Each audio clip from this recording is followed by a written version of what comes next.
So, according to one of my audience members, she wants me to read a part of my old speech because I've rewritten it a couple of times, and I cut it out just because it didn't flow right. But I'll see what I can do about fitting it in. The Sistine Chapel has a famous painting of Adam reaching out to touch the hand of God. Is this a symbol for man's thirst for knowledge? Or maybe it represents humans' infatuation with the sky above. Upon being placed on earth, Adam and Eve awaited further knowledge that God could provide. We, as their children, have continued this heritage. We've learned how to use the soil to our advantage. We've learned how to important skills such as wood and metalwork. We built cities, ships, even flying machines. And in 1969, we even touched the moon. God left the world unfinished for man to work his skill upon. He left the electricity in the clouds, the oil in the earth. He left the rivers unbridged, and the forests uncut, and the cities unbuilt. God gives to man the challenges of raw materials, not the ease and comfort of finished things. He leaves the pictures unpainted, and the music unsung, and the problems unsolved, that man might know the joys and glories of creation. Thomas S. Monson. I'll try to get this to flow, but I'd like to connect this with how in 1961, John F. Kennedy challenged America to go to the moon. It wasn't easy, and it hadn't been done before. But there were much more than two things, but two things I can cover here that allowed us, that we created to get us to the moon. It was computers of what we know today. The computer technology that is used is based off of the same kind of technology that was used in the 1960s that brought us to the moon.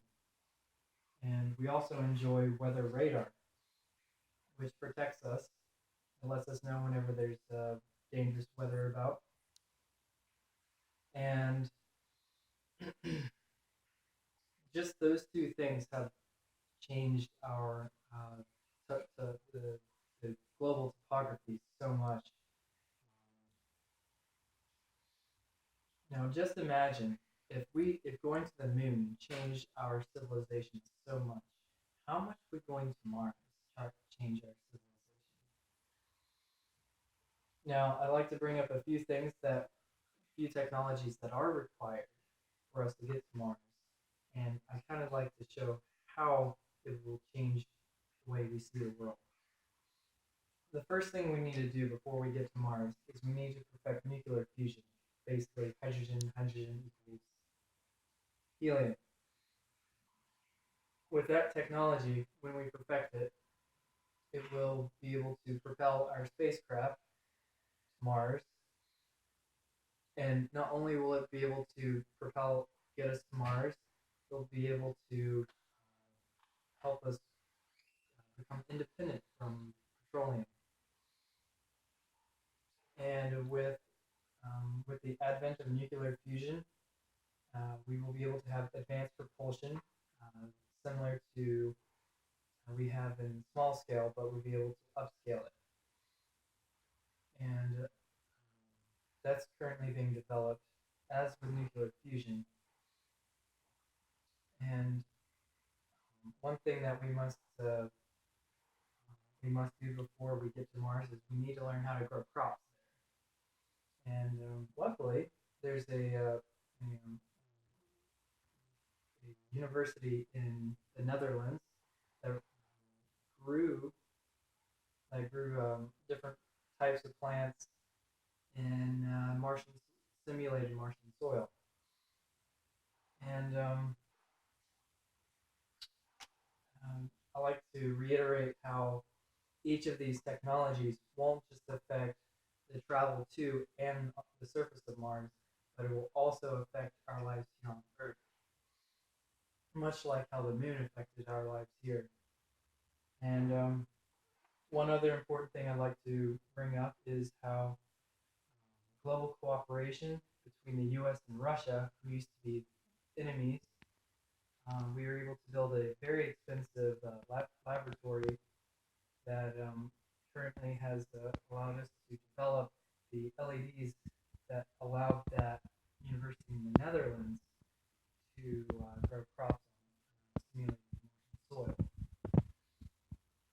So it's a little bit more than just a technological advancement. It's also social, because when you have two countries that used to hate each other or war against each other, but now they're working together, and that was just because of the space race to the moon. And just imagine how much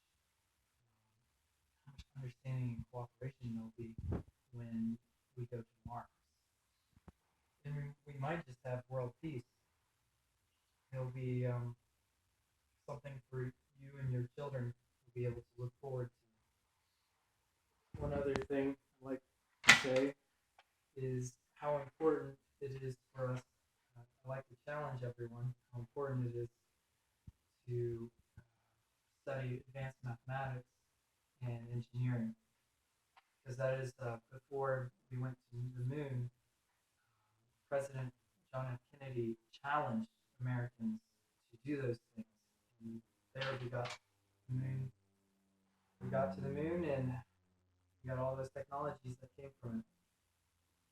One other thing I'd like to talk about is, if you have the means, invest in companies that are have projects that will be going to Mars, such as Lockheed Martin, who's designing a nuclear fusion reactor, which they estimate they'll have it working in about 10 years. But with your funding and with more people learning about advanced math and engineering, we can cut that down to at least half. That would give us plenty of time. Imagine a world where countries spend money on discovery and not destruction. We have been given a small glimpse of what that looks like in the space station. Imagine a world where international peace abounds. We must reach for Mars, for peace, for posterity, and progress. It gives the world an opportunity to start fresh, and our children's future depends on it. We must focus.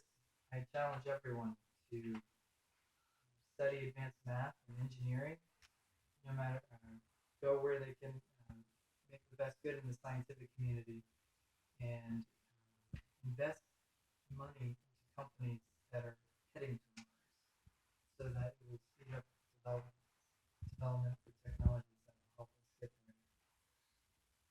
In the long run, a trip to Mars won't just affect us traveling there and the people who live there, but it will affect us on Earth too, people on Earth too. So